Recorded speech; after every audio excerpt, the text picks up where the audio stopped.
Laurent, Roland, Toninkès, bonjour.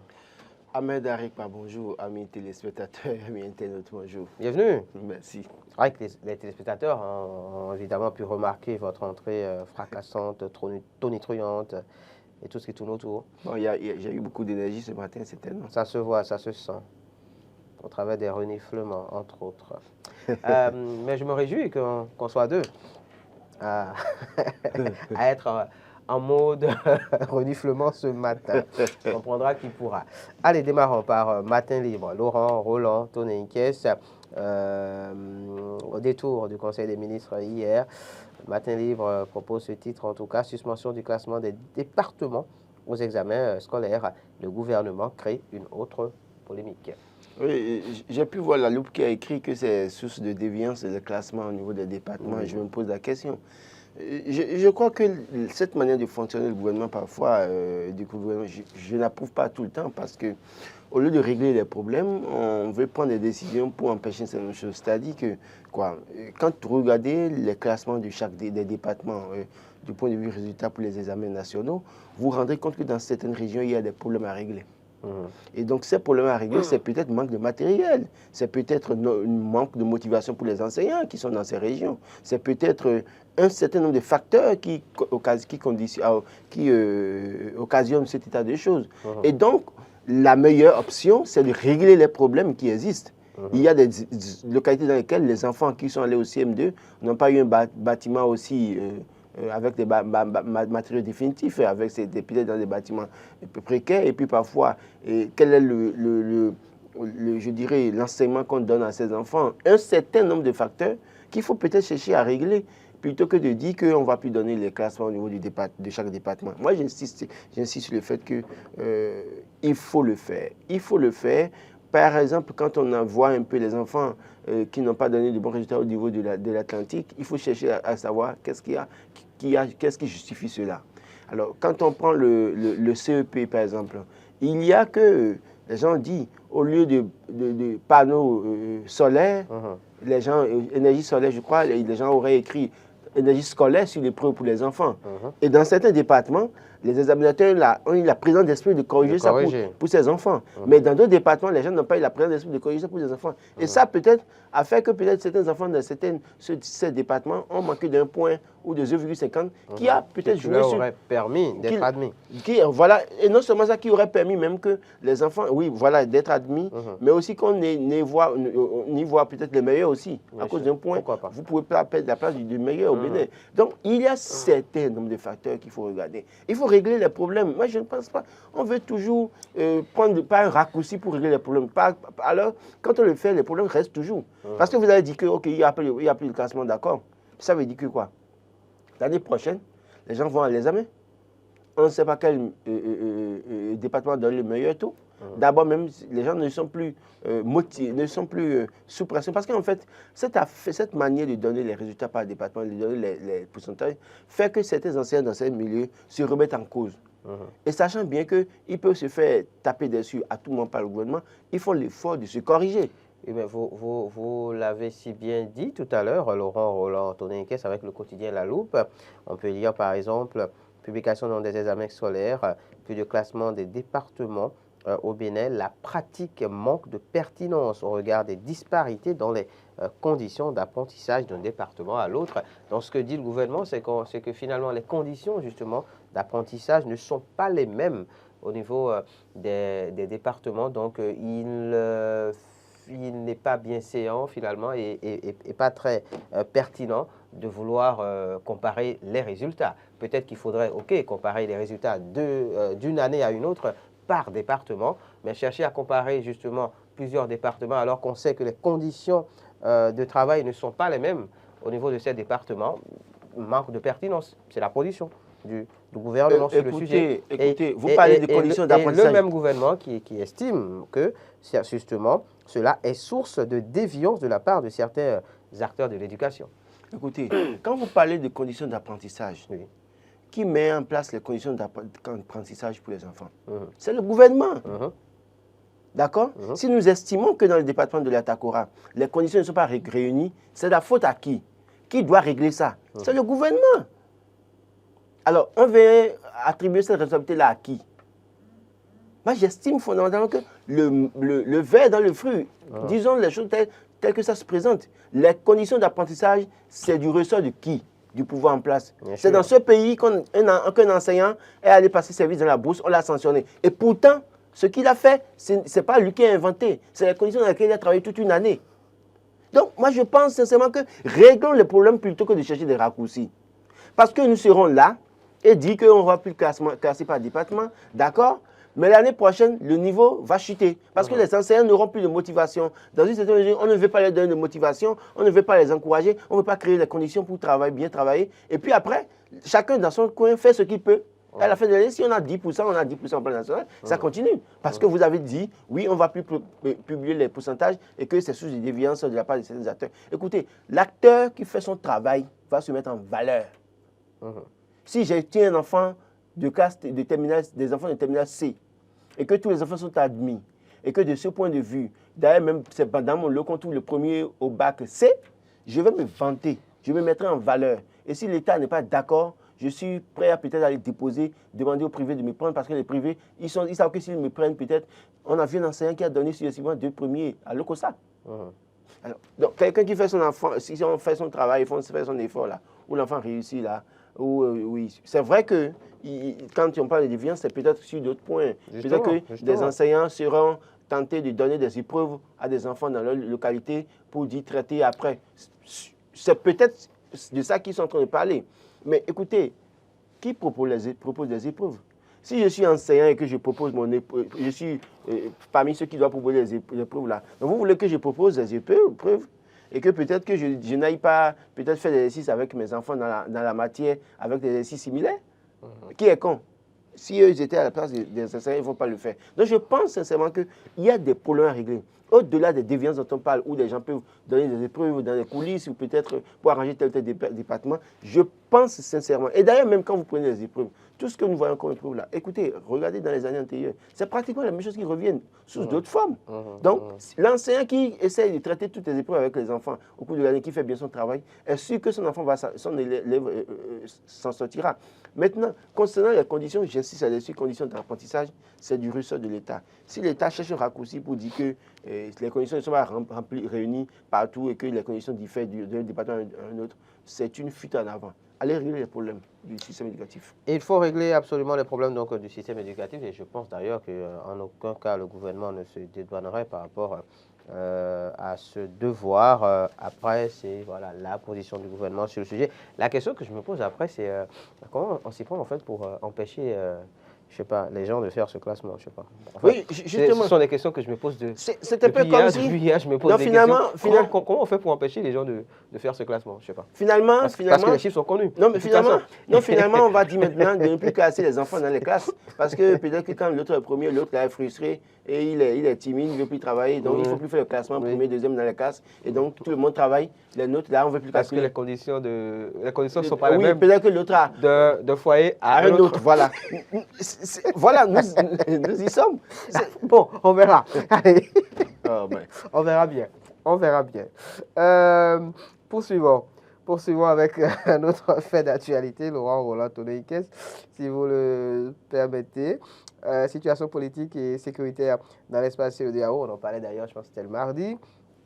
Talon SCP est engagé pour un retour rapide à l'ordre constitutionnel et d'ailleurs le président Talon, donc, a été mandaté par CPA pour justement renouer le contact avec la Guinée, les différents chefs au pouvoir au niveau de la Guinée, du Mali et du Burkina Faso. Laurent. Bonne chance à lui. Bonne chance à Patrice Talon. Je crois que en Guinée, il va rencontrer Boni Yaye là-bas. Ils sont des amis. Oui, bon, en fait, des amis de vieille date, même s'ils ne s'entendent pas au plan national, je suis sûr que quand ils vont se voir en Guinée, ils pourront bien s'entendre et faire le travail que la CEDEAO leur confie. Ce que je veux dire, j'insiste là-dessus. Oui, retour à l'ordre constitutionnel dans ces pays, d'accord. Mais les modèles qui sont autour de nous, là, qui veulent toujours aller au-delà de l'ordre constitutionnel, il faut que Tinubu, Patrice Talon, Bazoum, Sissoko, leur rappellent qu'ils doivent revenir, qu'ils doivent respecter la constitution de leur pays. Et Sissoko, on sait qu'il a perdu les dernières législatives dans son pays. J'espère qu'en se mettant, en tout cas, sa présence dans ce comité c'est même pas peut-être pour chercher une couverture, pour dire que les militaires ne doivent pas lui mettre la pression et qu'ils pouvaient se permettre ce que certains chefs d'État se sont permis dans la sous-région.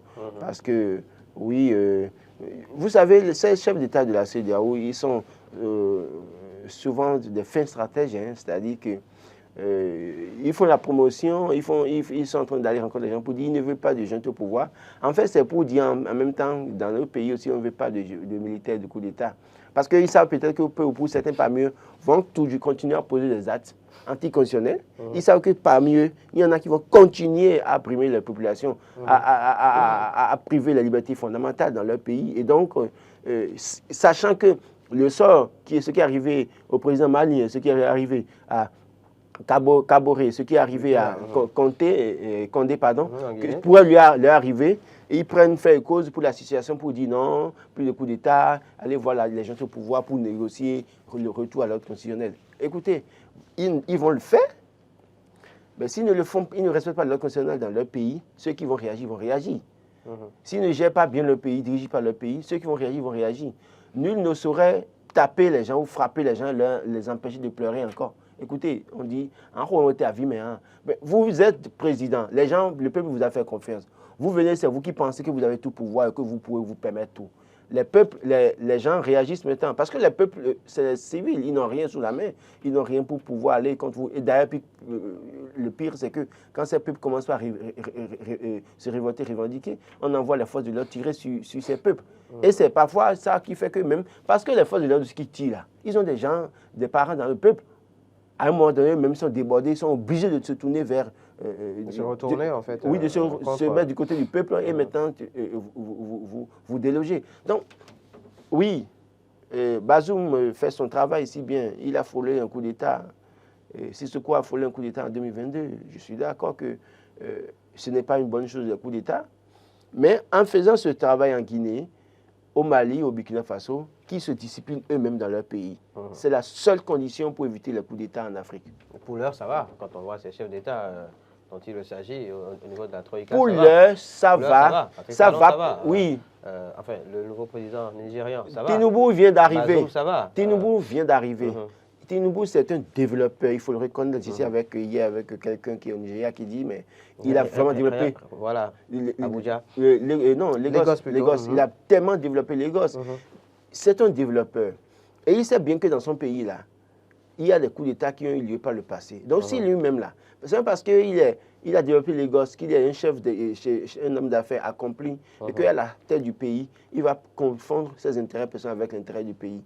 Cela suppose que quoi? Lui-même aussi, il n'est pas pour autant en sécurité à 100%. Parce qu'il y a d'ailleurs même, quand on regarde le contexte des élections passées au Nigeria, où il a dû se rapprocher de Joseph, son nom m'échappe, l'opposant Ibo, donc, qui aurait remporté les élections dans des régions. Je crois que, dans une certaine mesure, il sait qu'il doit faire très, très attention aussi. Ne pas faire attention et penser là, faire des discours pour dire on est contre un coup d'État et aller maintenant être anticonstitutionnel en ne gérant pas bien son pays et dire que oui, nous sommes de la CEDEAO, on est contre le coup d'État. Ce n'est pas ça qui règle le problème.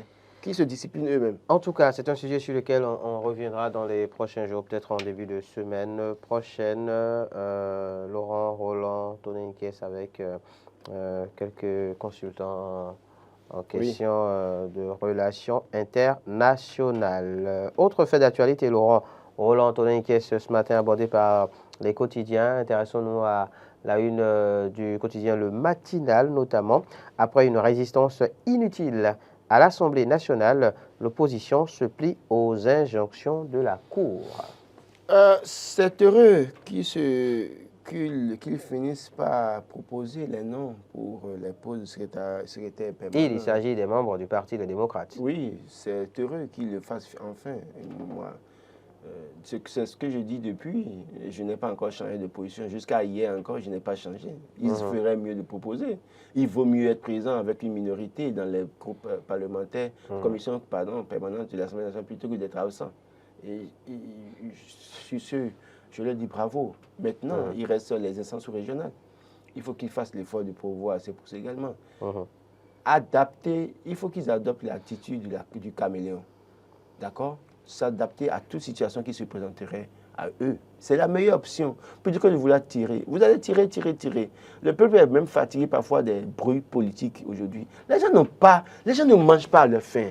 Des jeunes ont besoin d'emploi. Des gens sont au boulot, ont des difficultés, sont sous la menace d'un licenciement. Les entreprises ont des problèmes. Les entreprises ont des problèmes. Les jeunes finissent les études, disent, mais comment on peut avoir de l'emploi? Les entreprises sont en tout cas, il y a la pression énorme, fiscale et un certain nombre de choses. Et les gens ne savent pas comment, les activités ne marchent pas, mais ils doivent payer les taxes, ils doivent payer la location, ils doivent payer un certain nombre de choses. D'accord? Des foyers manquent d'1 kilo de gari parfois. Et les gens ont ces problèmes. Vous avez la grâce, la chance d'être 28 à l'Assemblée nationale. Au lieu de vous adapter à la situation et de continuer votre combat, c'est vous qui voulez tirer.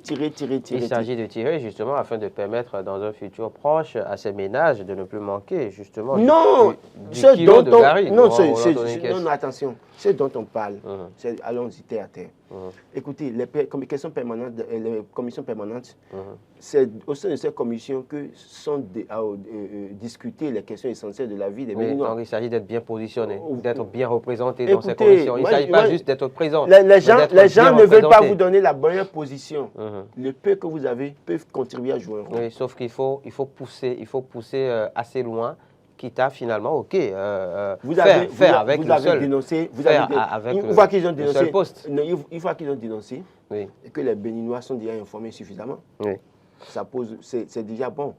Il ne sert à rien de tirer sur 1 mois, 2 mois, de continuer. Moi, ce que je veux dire, c'est quoi? Puisque la loi permet justement de remettre en cause ce qui a été fait au niveau de l'Assemblée nationale et d'aller au niveau de la Cour constitutionnelle, justement, pour demander à ce qu'une décision soit prise en la matière. Pourquoi empêcher le parti d'entrer dans ce processus? Et c'est ce qui a été fait. Donc la Cour a pris sa décision et finalement, le parti, on va dire quoi, répond donc à cette injonction et se plie à la dite injonction. Donc eux, ils pensaient à meilleure décision de la Cour. Sait-on jamais, c'est déjà arrivé. Que ce qui est arrivé. Sait-on jamais, c'est déjà arrivé. On leur a permis d'aller aux élections, contre toute attente. S'il y a une pression populaire, qu'il y a un certain nombre de conditions qui ont fait qu'aujourd'hui, les gens étaient obligés de les laisser aller aux élections, ça ne veut pas dire qu'à tout le moment, que la Cour va leur donner raison. De toute façon, je ne dis pas que la Cour est là pour les mouvanciers seulement, mais je dis, quand vous êtes dans un contexte, vous appréciez. Je ne suis pas acteur politique à leur place, mais je crois que la lecture que je fais de la situation politique au Bénin, moi, par exemple, si j'ai un problème avec quelqu'un de la mouvance, je ne perdrai pas mon temps à aller vers la Cour constitutionnelle. Dans une certaine mesure. Il se peut que j'aille peut-être pour espérer avoir une satisfaction. Mais à un moment donné, je me dirais, écoutez, et si j'y allais que je le perdais? Autant mieux alors continuer s'il y avait une solution. Il faut réclamer ses droits. Non, s'il y a une situation, il faut réclamer ses droits. Si je pouvais m'adapter à la situation, je m'adapte à la situation, je continue. Oui, c'est bien de s'adapter, mais il ne faut pas non plus tout le temps s'adapter. Non, mais écoutez, ce dont on parle, c'est très simple. Écoutez, ils ont fait ça. La Cour leur a donné une injonction. Écoutez, s'ils l'avaient pas fait, c'est que les autres vont occuper les postes. Bien sûr, c'est ce qui a été dit. Vous voyez? Et au niveau des instances sous-régionales, vous allez voir encore ce qui va se passer. Bon, la Cour peut faire le miracle en leur donnant raison à ce niveau. Pourquoi parlez-vous de miracle? Non, espérons. Pensez-vous, comme les démocrates, que oui, la Cour a de connivence avec la mouvance? Je n'ai pas dit ça. Est-ce que ça a été dit par le Parti des démocrates? Je n'ai pas écouté. La situation actuelle n'arrange pas les démocrates. Il ferait mieux de s'adapter à la situation. J'insiste là-dessus. Je ne leur dis pas d'aller faire des combines dans les coulisses avec Patrice Talon ou la mouvance présidentielle. Non. Je dis à un moment donné, vous comprenez vous-même que si vous tirez, les gens ne vous donneront pas raison à un moment donné là. Vous anticipez et vous continuez parce que les commissions qui ne fonctionnaient pas depuis un moment, du fait qu'ils n'ont pas pourvu à ces postes, c'est aussi pas bien. Parce qu'à un moment donné, imaginez peut-être qu'il y a des situations dont ils doivent débattre en plénière, en commission, qui devaient aller en plénière et tout ça là. Les mêmes mouvanciers viendront devant caméra et micro dire que c'est les démocrates qui ont bloqué. Quand vous avez des populations, peut-être dans, je dis n'importe quoi, à Pénésoulou qui ont besoin d'eau et qu'on dit qu'il faut passer par une loi à l'Assemblée nationale et qu'on dit que c'est parce que les démocrates n'ont pas pourvu à ce poste, les populations d'office vous prennent pour ennemis. Donc, il ne faut pas permettre à la mouvance de les utiliser comme bouc émissaire. C'est surtout ce que moi je leur demande de ne pas faire. Parce qu'en l'état, s'ils continuent comme ça, ils vont bloquer certaines structures de l'Assemblée nationale, le travail ne va pas évoluer, et ils seront après utilisés comme bouc émissaire par ceux-là qui ne veulent pas de leur existence dans une certaine mesure. En tout cas, le parti sera donc, disons, en assise le samedi prochain, je pense. Oui, samedi prochain. Un congrès donc, national pour statuer sur un certain nombre de sujets, notamment, je pense qu'il s'agit de revoir la structure dirigeante donc, du Parti des démocrates. On fera le point en début de semaine prochaine. Oui, on est là pour voir ce qu'ils vont dire, qui vont, en tout cas les décisions qu'ils prendront. Le plus important, qu'ils prennent des décisions qui leur permettent d'évoluer plutôt que de dresser la traînée. Laurent Roland Tonneikes, parlons commerce, échanges commerciaux, notamment le cajou transformé au Bénin, exporté à Dubaï, le cajou après le textile.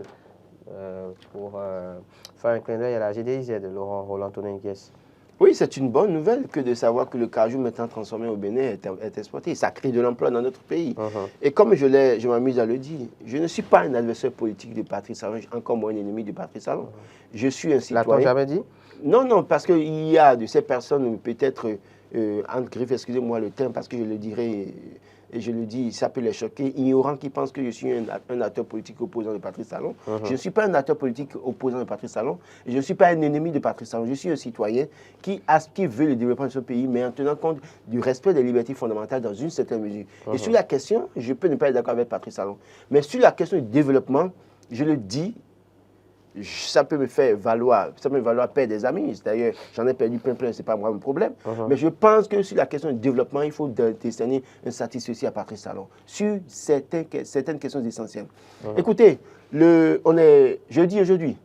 Le mardi soir, j'étais à la GDIZ. J'ai garé ma voiture, je suis rentré, j'ai garé ma voiture dans un coin quelque part autour de 17h. Et écoutez, de 17h à 19h.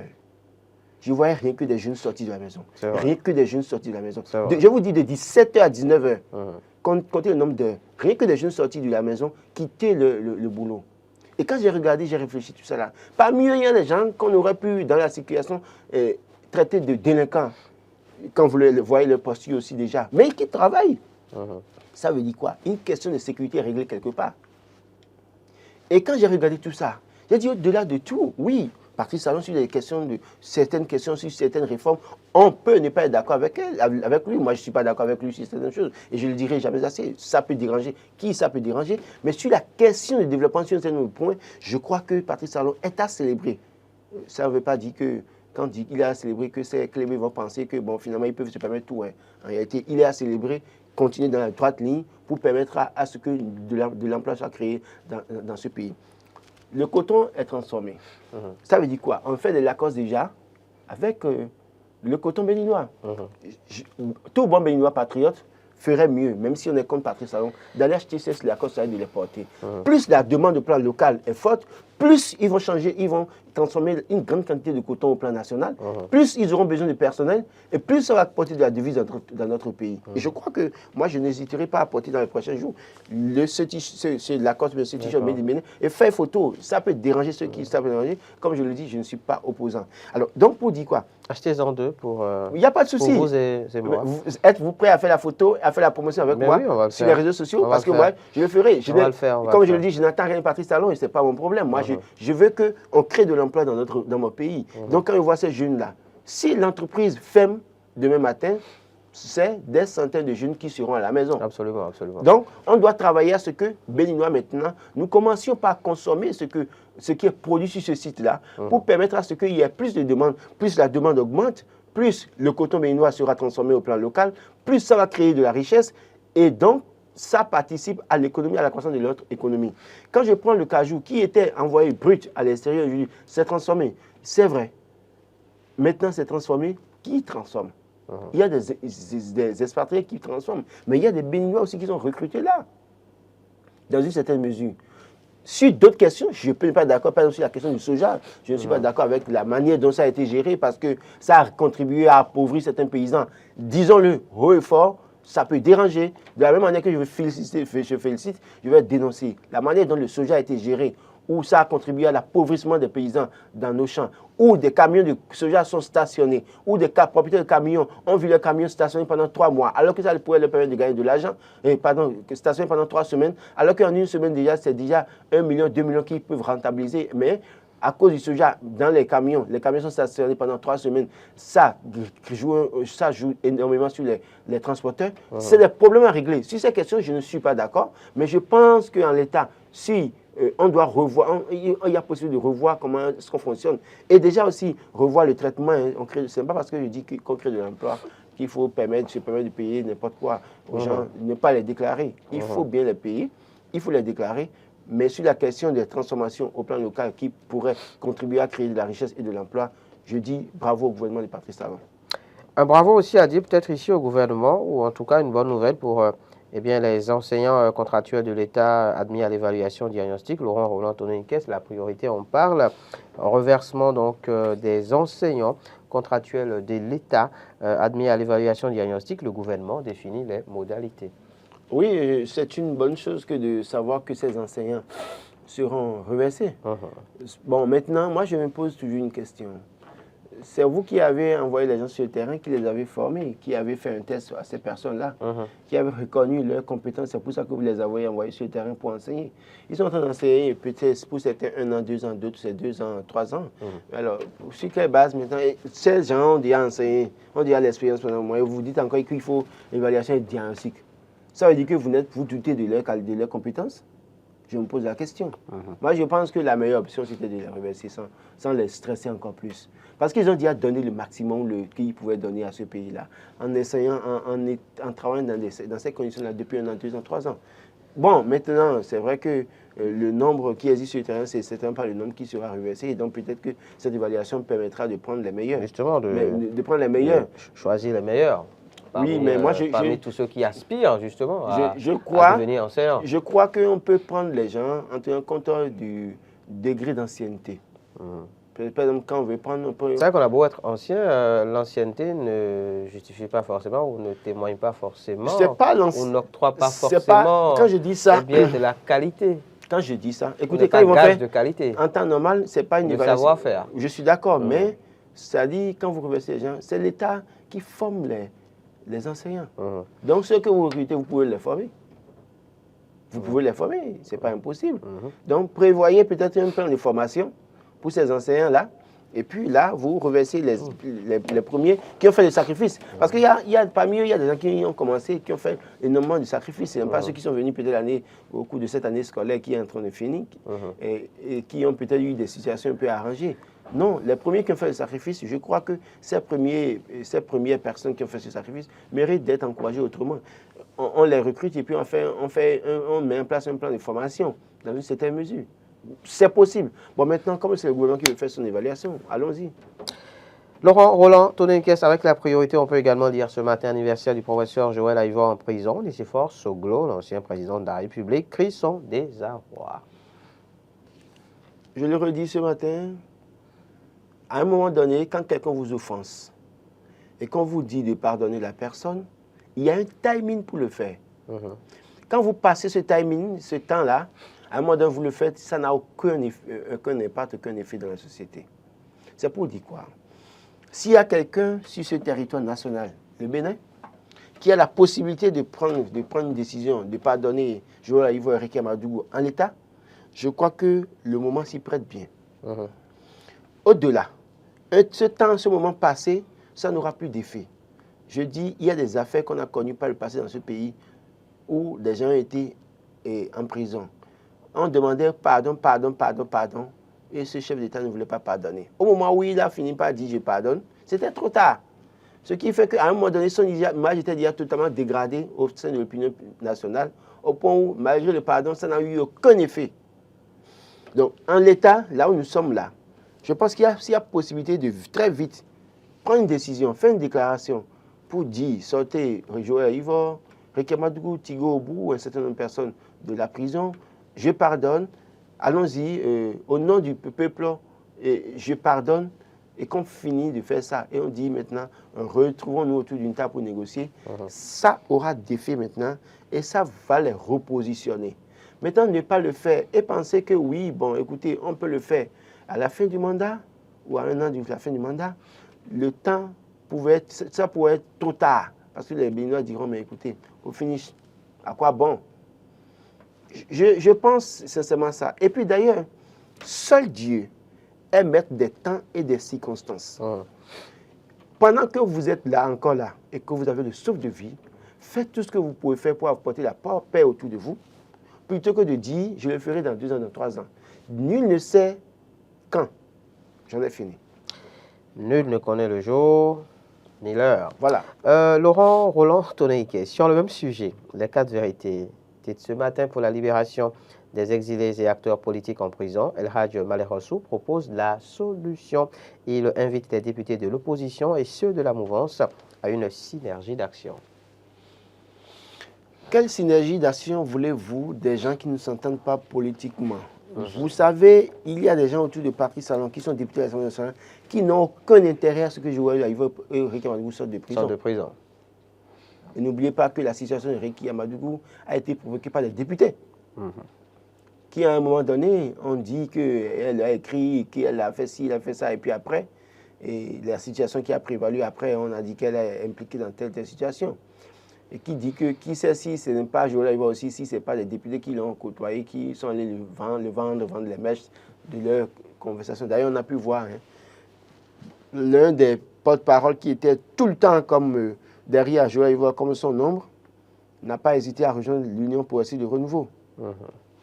Donc, chacun lutte pour ses intérêts dans ce pays.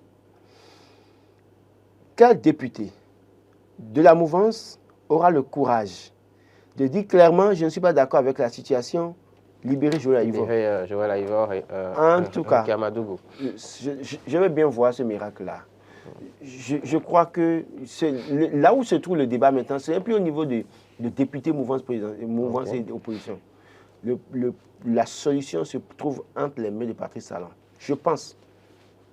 D'accord. Parce que si vous comptez sur ces acteurs de l'opposition ou de la mouvance, les opposants travaillent pour leur libération, mais au niveau de la mouvance, là, écoutez, les gars sont à l'abri du besoin et vous voulez leur dire d'oser se prononcer sur une situation qui pourrait leur faire subir des représailles. Ah mais écoutez, certains parmi eux n'ont jamais rêvé de se retrouver. Parce que oser demander ou implorer, la clémence du chef de l'État pour libérer Joël Aïvo ou Réki Amadougou, c'est se tirer une balle dans les pattes, selon vous, Laurent Roland Toneike? Il y en a pas mieux là, qui n'ont jamais rêvé de se retrouver là où ils sont là maintenant. Et vous voulez qu'ils prennent la parole pour dire, allez voir Patrice Talon dans sa maison ou bien au palais pour lui dire ça. Vous pensez sincèrement qu'il y en a parmi ces gens-là? Moi, je ne pense pas, il n'y en a pas. Je pense que leur problème, c'est les intérêts. C'est vrai qu'ils peuvent penser ça dans leur chambre, dans leur maison, entre amis, avec leurs enfants, leur épouse. Mais ils savent que ça ne peut pas sortir de leur maison pour aller au portail. Ils le savent très bien. On va finir. Laurent Roland Toneike, par notre fait d'actualité. Promotion de sport, sinon du sport, enfin des sports et de la culture. La chaîne A+ Bénin officiellement lancée. Oui, je n'ai pas suivi personnellement, mais j'ai pu voir des réactions des Béninois sur les réseaux sociaux hier qui craignent que ce soit du copier-coller. Une réplique de A+ Ivoire. Voilà, et donc il faut parler cash, pour parler cash. Oui, pour parler cash. Oui, pour appeler chacha. Pour appeler chacha. Voilà. Donc, non, moi je crois que en l'État, on doit se réjouir de ce que cette chaîne a été créée, parce que c'est au moins aussi ça continue à créer de l'emploi. C'est les Béninois qui ont été recrutés quand même. Bien sûr, bien sûr. Voilà. On parle d'un personnel à 90%. Voilà, donc oui, ça règle, au moins même si c'est à 0,01%, la question du chômage, ça règle ça quand même. Peut-être qu'on va passer désormais de 2% à 1%. Ah bon? Allez, non, plus sérieusement. Donc, je pense que c'est bien. Seulement que ce que je veux dire aux autres médias, notamment les médias comme Eden TV, redoubler d'ardeur, travailler dur, proposer du contenu, autrement vous risquez de disparaître. De disparaître, selon vous? Écoutez, vous pensez qu'une seule chaîne est à même de faire disparaître actuellement au pays, on en a au moins 5, 6, peut-être oui, plus. Je dis, quand je dis ça, je ne dis pas je ne vais pas citer les autres médias aussi. Parce qu'il y a des médias aussi qui, certainement, peut-être ne propose plus de contenu de qualité. Et il faut pas, ce que je dis, c'est de revoir son Ce qui n'est pas le cas de DNTV, rassurez-nous. Non, mais nous avons des contenus de qualité. Bon, c'est pas à moi d'apprécier. Non, mais rassurez-nous, vous faites partie du personnel. Je suis personnel, au moins, je peux dire que oui, il y a du contenu de qualité à bien des niveaux. Après, c'est vrai qu'on peut en faire plus. Oui, il faut améliorer la grille des programmes des médias privés. Tant que les médias privés ne vont pas... Parce que là, on parle d'une chaîne publique. Hein. Voilà. Et donc, tant partenariat entre l'État et le groupe. Quand vous n'allez pas améliorer votre grille des programmes, votre offre, à un moment donné, les gens seront obligés de zapper. Ils viendront peut-être suivre des programmes spécifiques chez vous et après ils zappent. Mais quand vous avez des tours de qualité aux mêmes horaires que ce que propose peut-être la appli suivante, les gens seront beaucoup plus scotchés sur votre média. Parce qu'ils estiment que là-bas, il y a l'originalité. Donc, les télés doivent pouvoir proposer de l'originalité plutôt que d'aller faire du copier-coller. C'est très important pour ne pas disparaître. Et en parlant de copier-coller, vous pensez à une chaîne en particulier, une nouvelle chaîne en particulier? Je ne vais pas en parler. Merci à vous. C'est moi.